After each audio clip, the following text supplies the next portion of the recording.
আসলে হিমন্ত বিশ্ব শৰ্মাৰ হৈছে কি আমি প্ৰশ্ন কৰিব বিচাৰিছো ৰাজ্যৰ চৰকাৰখনে আসলে হৈছে কি ছাত্ৰ ছাত্ৰীসকলক পণবন্দী কৰি ৰাজ্যৰ বিদ্যালয়সমূহত বিজেপি চৰকাৰখনে অৰুণোদয় 3.0 আঁচনিৰ প্ৰচাৰস্থলীলৈ পৰিণত কৰি শিক্ষাৰ্থীক পণবন্দী কৰি আসলে তেওঁলোকে কি বুজাব বিচাৰিছে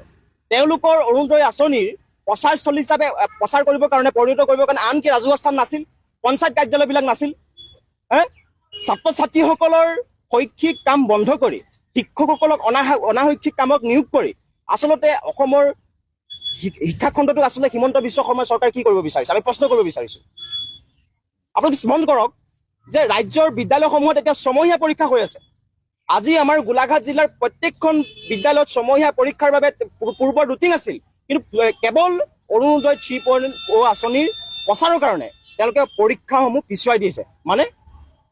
আসলে ছাত্ৰ ছাত্ৰীসকলৰ জীৱনক লৈ কিয় হেতালি খেলা হৈছে